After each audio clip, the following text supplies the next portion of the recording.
Life is unpredictable, but preparing for the unexpected shouldn't be. Take ownership of your life planning with Policy Genius to help your loved ones have a financial safety net in case something happens to you. They offer life insurance policies starting at just $276 a year for $1 million in coverage. Don't wait for life to make other plans. Protect your family today. Head to PolicyGenius.com. That's PolicyGenius.com. The following episode may contain inappropriate material. Listener discretion is advised.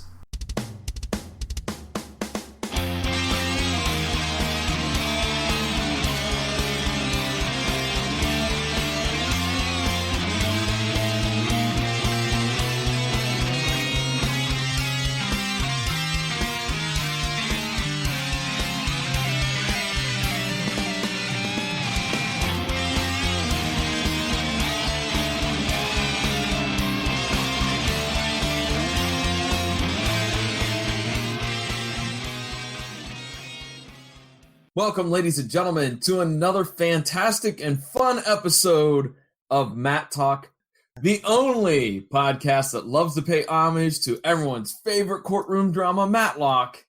It's John, joined by Jason. How are you, man? I'm doing great. Lulu's back in town. Did you know that? So I've heard Lulu's back in town. Oh, my. We'll talk more about Lulu and that fantastic song in a little bit. How you been, man? I've been great.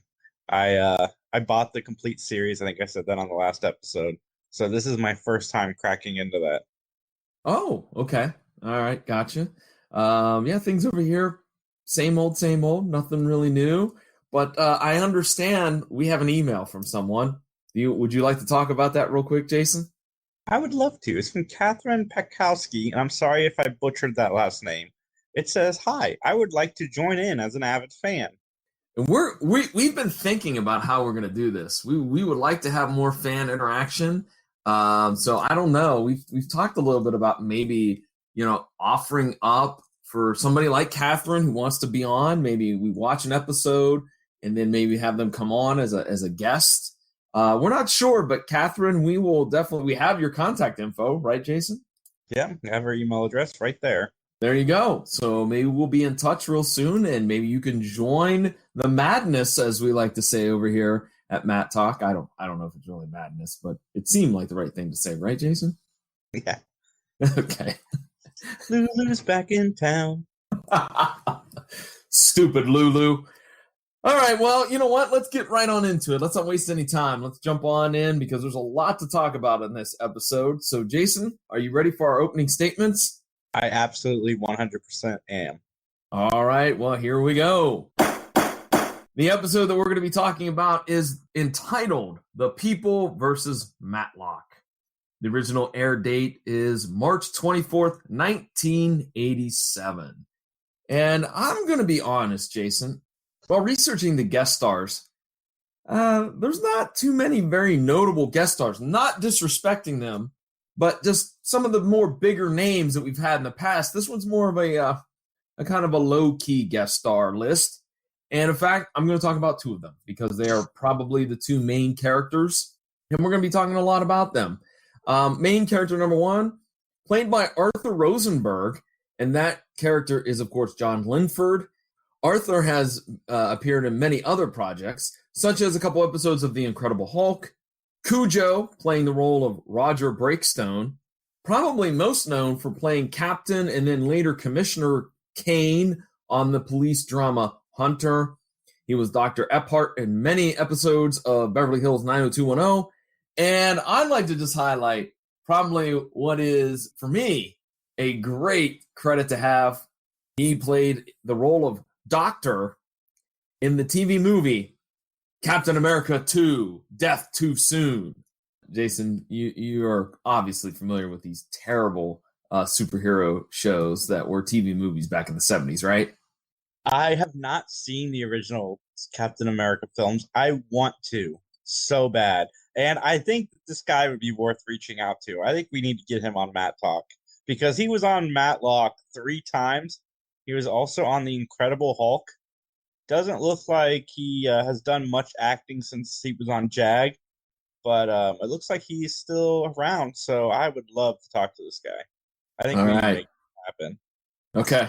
All right. There you go. You've heard it first. Breaking news on this episode of Mattalk. We're going to do our best to try to talk to Mr. Arthur Rosenberg.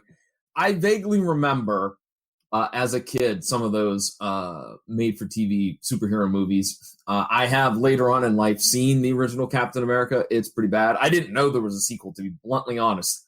Totally unaware that there was a sequel to that fantastic Captain America movie. I think that one was in 76 or 77, but this one is in 79. We may have to watch that. I've seen the 90s Captain America movie. I didn't know there was 70s movies until a few years ago. Yeah. Well, let's talk about our second guest star who's playing a very, very important character. Alan Blumenfeld, who plays Harry Craven. Now, Jason, he's appeared in several episodes of Family Ties as George Ballack. And I know you're a big fan of Family Ties. Do you remember that bit character or no? I do not. I'd have to see a picture.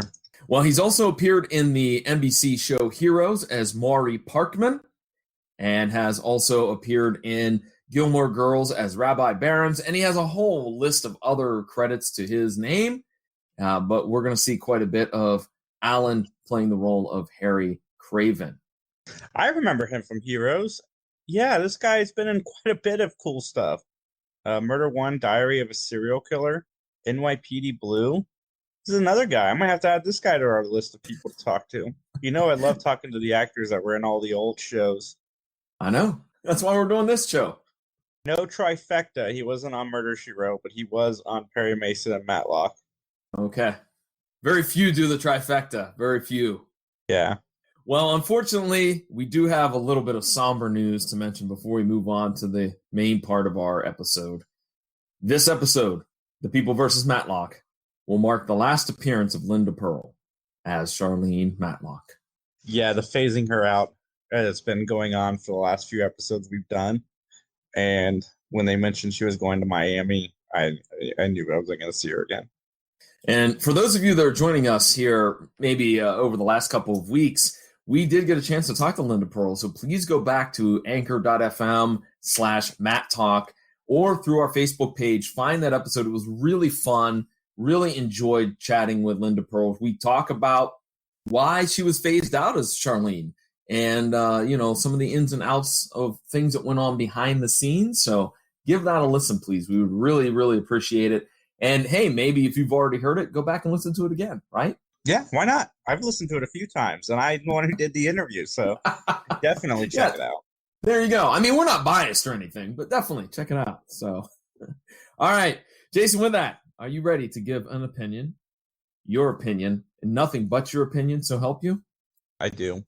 Then it's time to say it with me, Jason. Testify! Testify! You were really late on that. But all right, here we go. Let's jump on into it. The plot is a man is accused of killing a potential union president, and Ben is accused of taking a bribe. As I always do, mention these opening scenes, especially if they're good. And I like this one, man. It was the courtroom drawings, of the case. Of course, set to the tune of that lovely, lovely song. Could you do a few bars for us, Jason, please? Do do do do do do do do do. That's not Lulu's coming back in town. What are you doing? Anyways, I got really excited that I got to see Lulu's back in town. Yeah, there you go. Lulu's back in town. Yeah. Does that song have any other lyrics? I don't know. It was a humdinger, all right. That's all I can say. Is it a real song? Maybe. I don't know. Yes, it is by Thelonious Monk. Oh, Thelonious Monk is a very famous jazz performer, I should say. Do they do the courtroom drawings anymore? Because I don't know if I've seen any recently when they have had like a court case on the news or something. Do they still do that? I don't know. That's a fascinating question because I loved those court drawings. I was even thinking to myself, like the print of Matlock with the chair. I was like, I kind of want that. I said the same thing.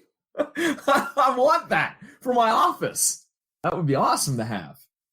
All right, our very next scene after the opening scene is that we have several silent scenes of men arguing, which then leads to the shooting of one Dan Keaton in his office, and then the body is found at a construction site. By the way, that first scene at the construction site, though we don't know his name, but we're introduced to a gentleman named Abe Delroy, and man, he seems to be like the boss you don't want to work for. More on that in a little bit, but I'm just going to throw that out there put it out in the atmosphere for right now. Jason, what do you think of our first introduction to Matlock in this episode? He is defending Gerald O'Hara, who's accused of killing Dan Keaton. And Ben makes the comment that he is up against the toughest, most ruthless prosecuting attorney that he knows. And then we go right to a jump cut of Julie March. I thought that was pretty funny. What did you think? I enjoyed that as well. I like that. So we get the murder, and then we skip everything that we would normally get in Matlock, and then we're suddenly at the trial. Yeah, I like that too. I thought it was a change of pace that, was very, very, very good. I also too love the little bit of the rivalry between Julie and Ben. I think that works. It adds another layer to the relationship, so I dug it. However, the judge has requested that Julie and Ben meet in his chambers, and it is there in which Ben is accused of jury tampering or taking bribes. Of course, Ben is outraged, as we kind of predicted he would be. And Julie does her best to stand up for Ben, and it is revealed that the trial of Gerald O'Hara will continue despite an investigation into Ben's possible misbehavior. I'm going to ask you, changing the pace a little bit, changing things up on this episode, what did you think of Ben being under investigation for some wrongdoing? I mean, it's different. You're not a fan? I liked it. No, I liked it. It's just, I don't know. I think of reputation would speak out a little bit more. I feel like the police would do a little bit more investigating than just trial the next day, which is what it felt like. It probably wasn't the next day they started the trial on Matlock. Yeah, I just feel like they'd investigate a little bit more because everybody knows who he is. I agree with you on that. And I also feel like because later on we're going to find out, that there's some twists and turns to it. And I feel like I don't think enough was given to the fact that he's been an outstanding lawyer for what appears to be 20 some odd years, 25 years, 30 years, who knows? Mm-hmm. And I think that probably should have been taken into consideration. I'll talk more about the cops when we get to that one particular twist. But they do discuss that the juror number 7, Harry Craven, is the one that is making the accusations. And then at the elevator, there's a great scene where even though Julie and Ben are talking about, they're, going out and maybe having some lunch and meeting with clients, there's still that little bit of that jab that they're throwing back and forth, a little bit of trash talking, which again is what I so enjoy about their relationship. Yeah, I agree. I like their back and forth. In the next scene, we meet John Linford, and he suggests to O'Hara that he fire Ben Matlock, but O'Hara won't do it. First of all, my question is, what authority does this Linford dude have to tell this guy who is apparently in the union and kind of a bigwig? He's not the union president because that's John Linford, but what the hell, man? Who has the right to tell that dude to drop Ben Matlock? He doesn't. He is saying that this could taint your defense, which I don't even know how that would happen. Yeah, he decides to stick with Matlock. Yeah, as he should, man. As he should. It's later revealed that Craven tells the judge that Ben gave him $50,000 to help his client out by maybe not telling the truth on the stand. Craven produces an envelope with the return address of Matlock's offices on the upper left-hand part of it. And so therefore the O'Hara trial is ruled a mistrial and the evidence is turned over to the cops. Okay, so let's discuss. Couldn't they dust that for Prince? They had that then. Yeah, thank you. I thought that was really flimsy. Oh, well, his return address is on. Yeah, couldn't anybody write that on there or get the stamp and stamp it on there? I mean, handwriting analysis, fingerprints. I know he could wear gloves, but there could be another pair of fingerprints on there that would show that Matlock had nothing to do with it. And there might not be, but at least mention it. Yeah, Yeah, and I mean the print of the return address, even in 1987, I'm sure you could find like a typewriter could match that up, or whatever, some type of printing service. Here's my other question. Okay, the evidence is turned over to the cops. We don't see any police officers whatsoever. Like, no, that goes nowhere. It just like, oh yeah, we're gonna turn the evidence over to the cops, and then we'll go from there. I was like, okay, Trial. So- You're on trial now. let's move on and let's talk about going back to the offices of Ben Matlock, and he's very frazzled, and he dispatches Tyler to get information on Abe Delroy, who, as I mentioned before, is the foreman at the construction site. And here we go. The phasing out begins. Charlene returns from her trip to Miami to help her father. First thing that came to my mind was, in a previous episode, she was in Philadelphia. Now she's in Miami. Is she on tour? Like, what is that all about? Right? Lawyer on tour. I guess. I don't know. He's a traveling lawyer. Which I guess is better than a traveling salesman, I guess. But the writer's writing her out of the show.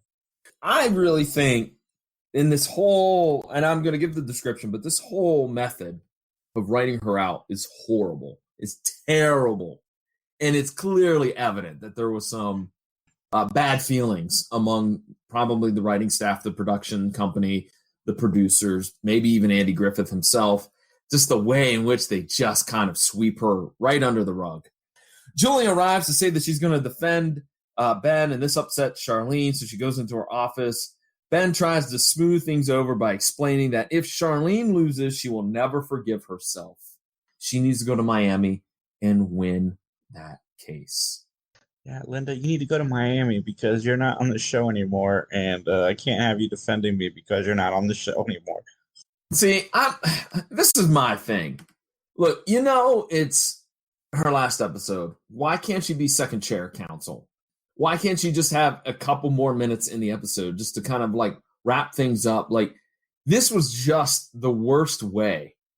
And again, now that we know the story, probably it's such a red flag as to there had to been some misgivings about, the contract between Linda and the producers and everything. I just thought this was a terrible way. Don't even bring her back if you're going to do this. Just leave her off in Miami. Just say it as a throwaway line and move on. I felt like this is really just, I don't know, disrespectful. I don't know. Well, from what she told us, she was supposed to be second. She was supposed to be the co-star of the show. Right. And we never really saw that. Maybe a little bit at the beginning, but her part was diminished smaller and smaller and smaller as the first season went along. And Tyler's role got bigger and bigger and bigger as the season went along. Mm-hmm. Well, with that, we're going to move on to a scene where Ben and Julie are having coffee outside. And Julie expresses how she is going to defend Ben. And Ben was a little suspicious because, you're the assistant DA. Isn't this a conflict of interest? But she, oh, no, it's all good. I took a leave of absence. Yeah, I took a vacation, yada, yada, yada. We'll come back to that because that is going to be another twist that we need to talk about at the end. But Tyler shows up at Craven's home. Man, oh man. He intimidates the crap out of him, doesn't he? Yes. But it was an awesome intimidation, I got to say. Only in the flair and style that Tyler Hudson could do it, man. It was I enjoyed that. I thought that was pretty comical. Kind of chuckled a little bit on it. Tyler was on point in this episode. Oh, yeah. Indeed. Full shenanigans from Tyler Hudson in this episode. Oh, indeed, my friend.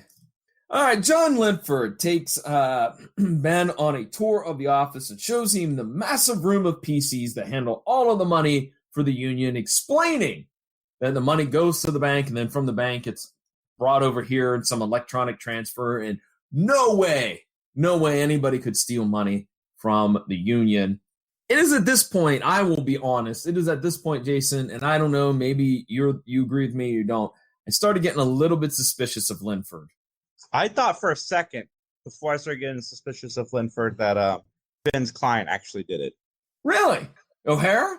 Yeah. Why? What made you think that? Because she joined him, I thought maybe they're going to find out that he was guilty. I thought that was going to be the twist. But then again, I'm reading too deep probably into this.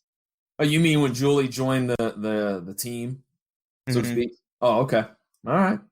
Well, we're gonna go back to Abe Delroy.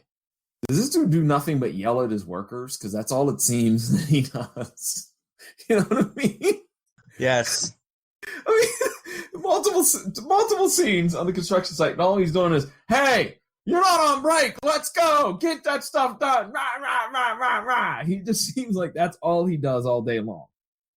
Ben buys a high-priced tuna sandwich and milk combo. I want to vomit right now after saying that. Can I just tell you, I am no fan of tuna fish, but that combination with milk makes me want to puke my guts out right here as we're recording this episode. Sounds like the most disgusting lunch you could have. Tuna and milk? Yes. Fine. I like tuna. Okay, fine. But you're going to wash it down with thick milk? I mean, nah, it wouldn't be my ideal situation. I don't drink milk really at all anyway. I mean, it is what it is. Gross. By the way, here is my other note. Isn't Tyler supposed to be following Delroy and he's not there? Like, that's what Ben sent him out to do. Yeah. And he's like, one job, Tyler Hudson, one job. Well, you know what, though? But he does that one job very, very well in this episode, does he not? Yes, he does. All right. We are going to be blessed once again. Jason, go ahead and tell us. Sing it to us, man. Who's back in town? Lulu's back in town. Yeah. Lulu's back in town.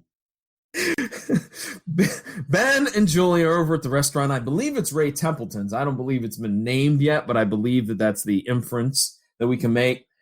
And Ben finds out from the waitress, that O'Hara was taking bribes from Delroy, and Keaton knew about it.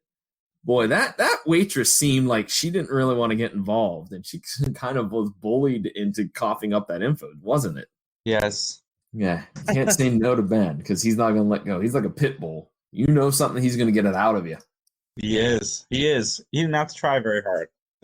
Right, he did. Yeah, right. With her, he didn't. He was like, come on. Okay, blah, blah, blah, blah, blah, blah. All right, speaking of that one job Tyler has to do, he's continuing to make phone calls and intimidating Craven, which, by the way, he used his car phone. So that phone call, which was probably, 32 seconds, that probably cost him $85 in 1987. Like, my grandfather had one of those. He kept buying a new one because his kept getting stolen out of his car. I think it was $5 a minute. You're out of you got to be out of your mind to use that. You better use it sparingly. I'm going to check that. I'm going to fact check that because that's something that is fascinating. Well, I mean, I don't know what to say.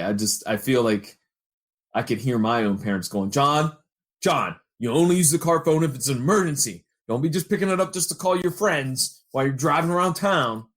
The phone was $1,400 back in the day. I'm trying to find out how much it was per minute. Yeah, and in today's money, it would be $5,665. $5,600. Yeah. Holy cow! $5,600. Wow, man. And the average cost per minute was $29. What did you just say? Did you say $29? I'm fact checking that. It's Google just shot that number up real quick. All right, okay. It seems super high to me. $26 is no way. I don't know. Oh, here we go. It was $50 a minute or a month plus 40 cents a minute. Okay, that sounds a little better. I was going to say $29. You know what? Hey, if you're listening at home and you had a car phone, let us know about it. Tell us how it works because we don't know. We have no idea. Yeah, I would have been 5. Yeah, I mean, I would have at this point in 87 was 12. Anyways, so you know what, Jason? Where can they let us know if they have any information about a car phone? Where can they let us know about it? Oh, it's easy. Lulu's back in town at gmail.com.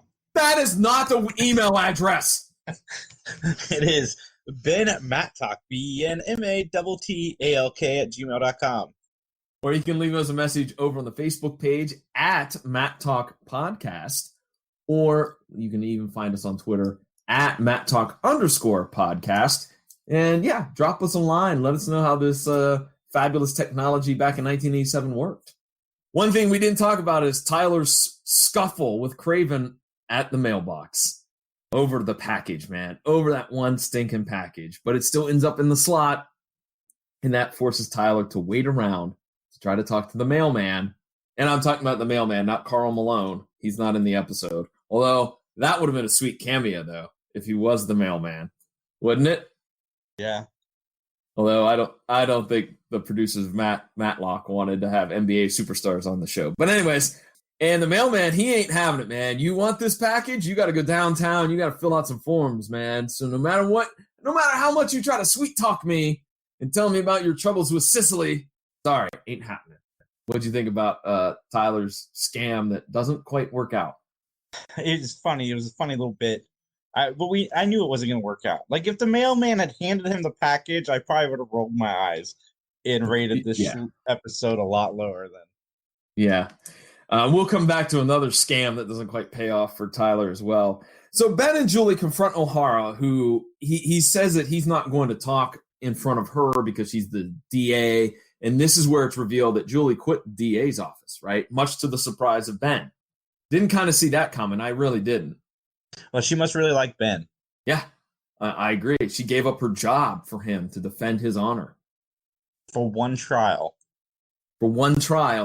And your stupid brat kid can't do it, Ben. Ha! That's not kind. Charlene's been a great character. I shouldn't be so harsh on her.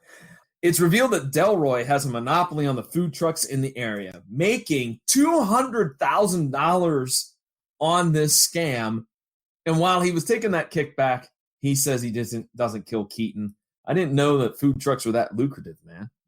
Yeah, they can be, especially if you're the only game in town. 10 miles to the nearest place. Yeah, that's what the dude said. It was 10 miles to the nearest diner. I mean, Tyler poses as a postal employee to try to swipe the package at the post office, but he gets caught. Get caught. Yeah, he is striking out on these scams, isn't he? Yeah.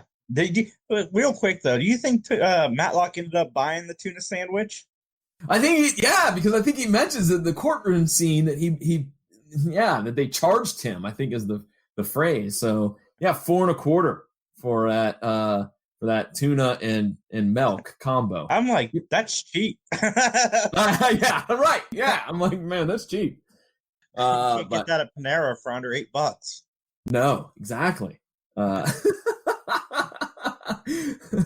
Panera. I want a tuna sandwich and some milk. That'll be $8.95. Anyways. All right, here we go. First courtroom scene.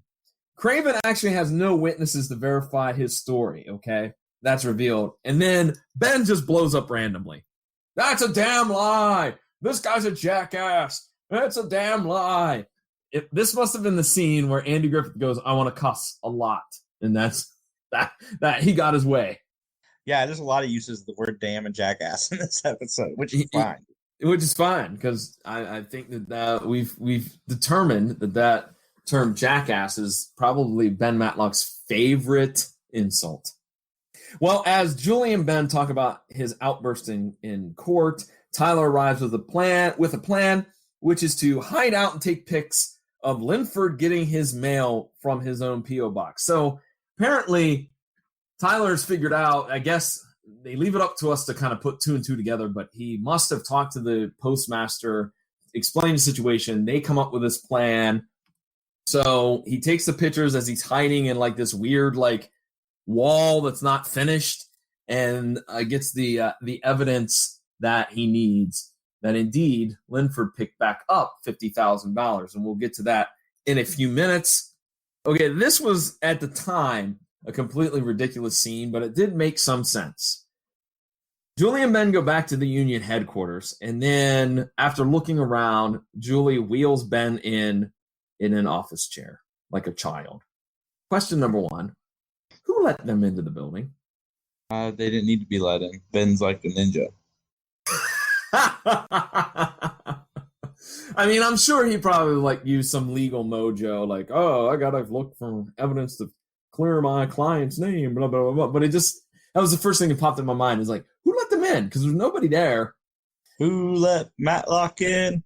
Oh, is that a new song? Maybe that'll be on the on season 2. Maybe we'll hear that one. Once Lulu leaves town. Lulu left town.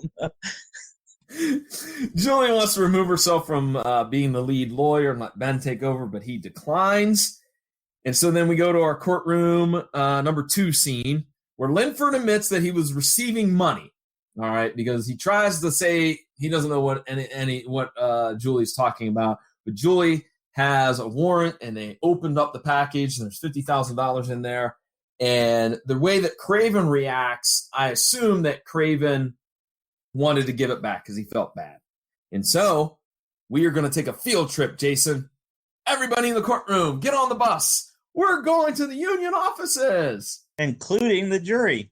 Including the jury, because that happens all the time in real life. Anywho. Well, one thing that really bothered me about this scene is the jury's communicating with each other. They're not allowed to do that. Like, every time Matlock makes a point, they, like, whisper to each other like they do in the courtrooms. You know, like what they do on TV shows, they have the people in the courtroom, like, when a big thing's revealed. Yeah, they have the jury doing that. They're not supposed to talk about the trial. There's no way that the entire jury was, like, suddenly, hey, how's your day going? You want to get lunch after this? hey, did you hear Lulu's back in town? Well, so Julie recuses herself, and Ben takes over the case. So someone skimmed $50,000 from the union before it goes to the bank via the PCs. So Keaton knew it, and that's why he was shot. And it turns out the height of the office chair is a clue that seals Linford's fate. It's way too low for a harrow to be sitting in it, so that means it's not the original chair. But it is the right height for Linford, which shows that that's the original chair in which Keaton was shot in. But the body was moved to another locale, so my question is this: wouldn't that be grounds enough for reasonable doubt to get Linford cleared of the charges? Because, yeah, you're sitting in a chair. Yeah, it's the chair that the guy was shot in, but the body ended up in a construction site. So wouldn't you have to put Linford at the scene of the construction site? Or am I overthinking this? You're overthinking it. No, I've been accused of that many times. Well, anywho, flimsy evidence or not, this actually seals Linford's fate, and Ben is acquitted. He celebrates with Julie, and he drops the little hint that he got Julie back into the DA's office, and so they will be back to being rivals real soon. So, Jason, any notes that we overlooked before we get into our closing statements? Not that I can think of. All right, then here we go. Ladies and gentlemen, it's time for closing statements. This is the part of the podcast where we will rate this episode based on gavels. 5 gavels for an absolutely awesome episode, down to 1 gavel for a completely awful episode. We will justify why we gave this particular rating. Jason, would you like to go first? I give this episode a 4 because I like the change of pace. It would have gotten higher. I don't like how they did Charlene in this episode. And the stuff with Jerry at the end really bothered me for some weird reason. And then Lulu's back in town. The song was driving me nuts because they just repeated the same line over and over again. But I like the change up in this episode. I like the dynamic between Julie and Ben. And I like Tyler Hudson's gimmicks. And we all know that Tyler Hudson's gimmicks always get the episodes a higher rating for me. So, yeah, 4 out of 5. Wow, we are almost like identical. I gave it 4 gavels too. I really like the episode. I agree with you. I enjoyed Julie and Ben's relationship and the rivalry. I've mentioned it multiple times in this episode. Did you just say Jen? Like Bennifer? Did you just combine their names into one? Yes. John's team Jen. I would change I would combine their last names. So there would be Marlock or Matwitch.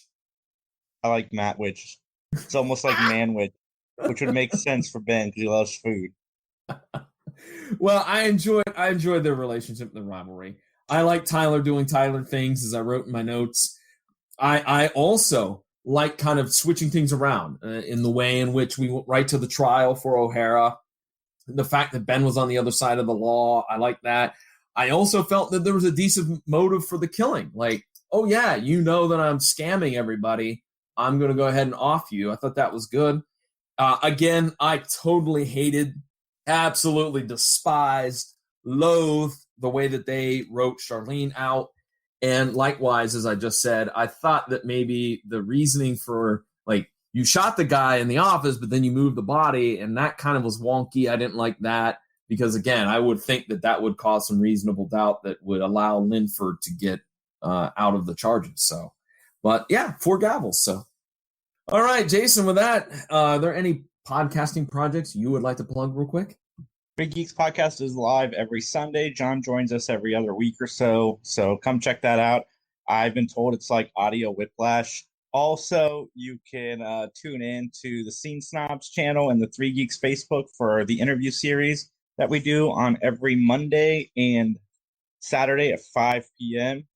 Fun interviews. John sometimes does the interviews mixed with me, Justin, Max, and occasionally Dan. And yeah, our podcast feed has some exclusive stuff as well. So check us out, Three Geeks Podcast. All right. You can check out my personal podcast called the PVDCast. It's available at thepvdcast.com or all those major podcasting outlets. And of course, it's also available through the Scene Snobs. Just go to thescenesnobs.com and check it out there. And while you're there, check out all the great podcasts. I mean, there's a giant catalog of like 30 some odd podcasts. Check it out, thescenesnob.com. And we need to remind you once again where you can get in touch with us if you'd like to do so. Facebook, it's at Mattalk Podcast. On Twitter, it's at Mattalk_podcast. And Jason, what's the email, Addy? Tweet at us, hashtag Lulu's back in town.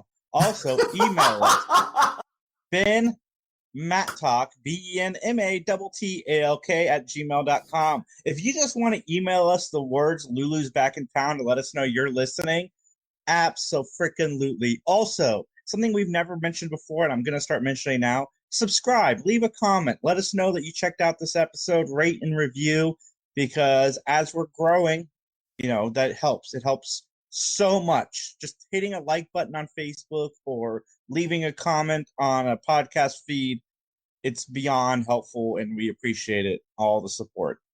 You said that hashtag was Lulu's back in town? Yeah. Oh, I'm getting that started. So there you go. All right, with that, ladies and gentlemen, thank you for listening. We really do appreciate it. And with that, as they say in court, nothing further.